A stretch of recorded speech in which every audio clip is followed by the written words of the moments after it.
Syria से लेकर Gaza तक बारूद बरसाने वाले इजराइल के पीएम बेंयामिन नेतन्याहू एक बार फिर से व्हाइट हाउस के निशाने पर आ गए और इस बार ट्रंप ने तो नेतन्याहू को सीधे टारगेट पर लिया है। लेकिन व्हाइट हाउस में मौजूद अधिकारियों ने इजराइल पर वार्निंग बम गिरा दिया है और साफ कहा कि नेतन्याहू एक मैडमैन की तरह बर्ताव कर रहे हैं। वो हर चीज पर एक के बाद एक बम गिरा रहे हैं, जैसे वो सब कुछ नेस्त नाबूद करने पर आमादा हों, और ये सब ट्रंप की शांति नीति को नुकसान पहुंचा रहा है।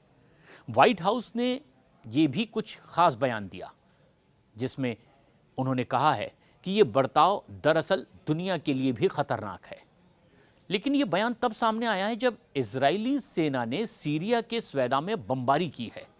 अमेरिका ने इस इलाके में युद्ध विराम लागू करवाया था, लेकिन नेतन्याहू ने अगले ही दिन सीरियन मिलिट्री मुख्यालय और राष्ट्रपति भवन पर हमला करवा दिया। उसके नजदीक कई धमाके हुए। ट्रंप प्रशासन को यह बात नागवार गुजरी है।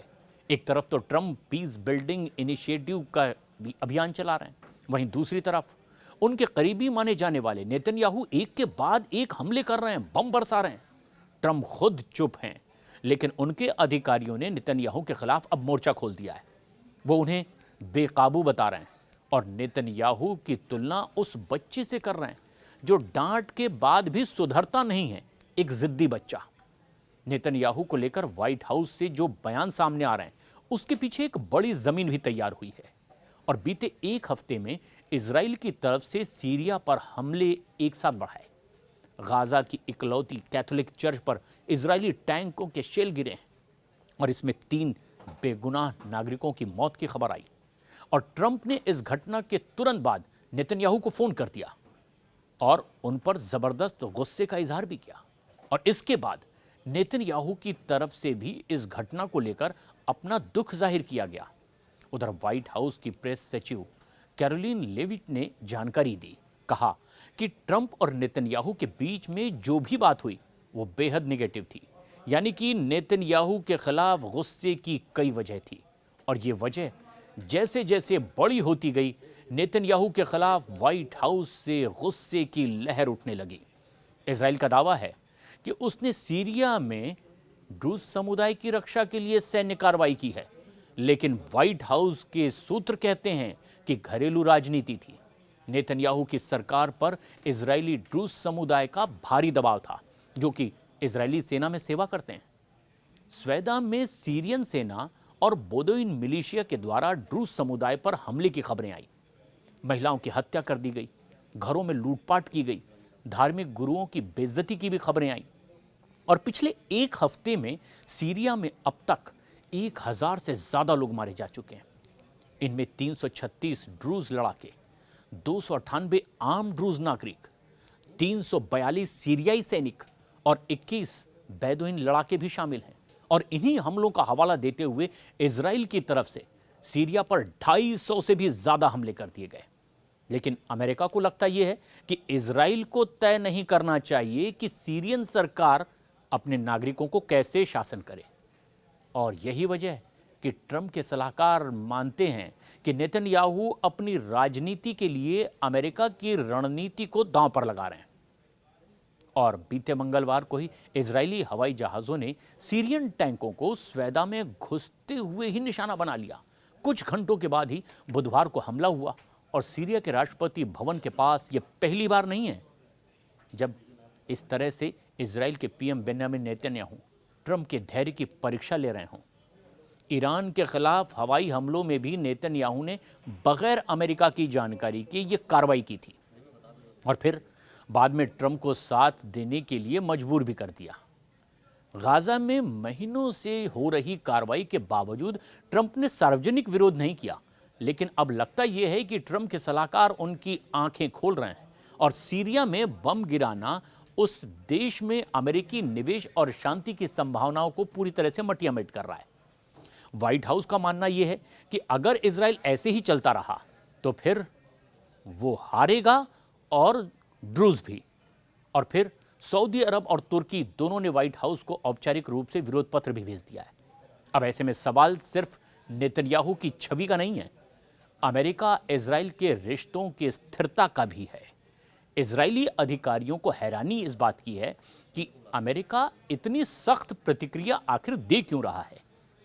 उनका कहना है कि ट्रंप की तरफ से पहले ही कहा गया है कि सीरिया में कुछ इलाकों पर इजराइल को पकड़ बनाए रखनी चाहिए, लेकिन वक्त बदल चुका है और ट्रंप के करीबियों में से एक स्टीव विटकॉफ और टॉम बैरक अब खुलकर के नेतन्याहू के खिलाफ उतर चुके हैं।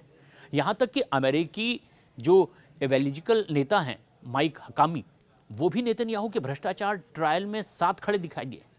और अब गाजा में चर्च पर हमला, वेस्ट बैंक में ईसाई समुदाय पर अत्याचार को वो आतंकवाद तक कह रहे हैं। और ये बदलाव संकेत हैं कि ट्रंप की टीम अब बीवी से थक चुकी है और इस बार अमेरिका के आरोपों की चुनौती नेतन्याहू के लिए इसीलिए बड़ी है क्योंकि व्हाइट हाउस के एक दो अधिकारी नहीं, बल्कि नेतन्याहू अब पूरी तरह से रडार पर हैं कई अधिकारियों के, जो व्हाइट हाउस से सीधे ये बयान दे रहे हैं। खबर है कि व्हाइट हाउस के 6 बड़े अधिकारियों ने एक ही बात दोहराई है। ये अधिकारी आरोप लगा रहे हैं कि इजराइल की वजह से ही अमेरिका की नीतियां खतरे में पड़ रही है। ये अधिकारी सीरिया में बमबारी, गाजा में चर्च पर हमले, वेस्ट बैंक में ईसाइयों पर अत्याचार की घटनाओं को लेकर के अब नेतन्याहू को सीधे टारगेट पर ले रहे हैं। और ये संकेत इशारा कर रहे हैं कि नेतन्याहू की गैम्बलिंग पॉलिटिक्स अब भारी पड़ती चली जा रही है। और ये सिर्फ एक नेता की नाराजगी नहीं है, ये अमेरिका की रणनीतिक असहजता भी है। अगर नेतन्याहू अब भी यहां नहीं रुके तो ट्रंप का समर्थन भी इतिहास बन सकता है, क्योंकि अमेरिका ये भी देख रहा है कि सीरिया और यमन समेत कई ऐसे इलाके हैं जहां पर इजराइल के खिलाफ प्रदर्शन तेज होते चले जा रहे हैं। हजारों लोग सड़कों पर उतर चुके हैं, इजराइल विरोधी प्रदर्शन वहां पर किए जा रहे हैं और इसमें अमेरिका के खिलाफ भी आक्रोश धधकता दिखाई दे रहा है। लेकिन सवाल तो यह है कि आखिर एक साथ कई मोर्चों पर लड़ने वाला इजराइल क्या वाकई अपने वजूद की जंग इस वक्त लड़ रहा है, या फिर इजराइल के राजनीतिक हित इन हमलों का बड़ा हिस्सा हैं।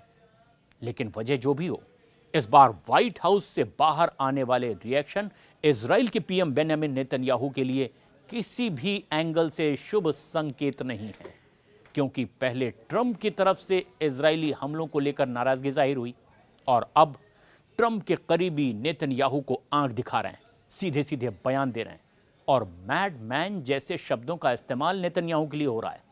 अब इतना ही नहीं, नेतन्याहू की तुलना एक ढीठ बच्चे, जिद्दी बच्चे से भी की जा रही है। तो क्या सच यही है कि जुलानी की वजह से ट्रंप और नेतन्याहू की दोस्ती में अब दरार पड़ चुकी है, या फिर हमेशा की तरह अमेरिका की ये एक कोई नई स्टोरी है जो कि प्लांट स्टोरी मान रही हो दुनिया, और वो ये कि इजराइल गाजा से सीरिया यमन तक बारूदी बारिश करता रहे और पर्दे के पीछे से अमेरिका इजराइल को सपोर्ट करता रहे। क्योंकि दुनिया ने अब तक यही तस्वीर देखी है कि भले ही इजराइल के हमलों को लेकर अमेरिका ने अपनी नाराजगी जाहिर कर दी सार्वजनिक तौर पर, लेकिन इजराइल के हमले भी बदस्तूर जारी हैं।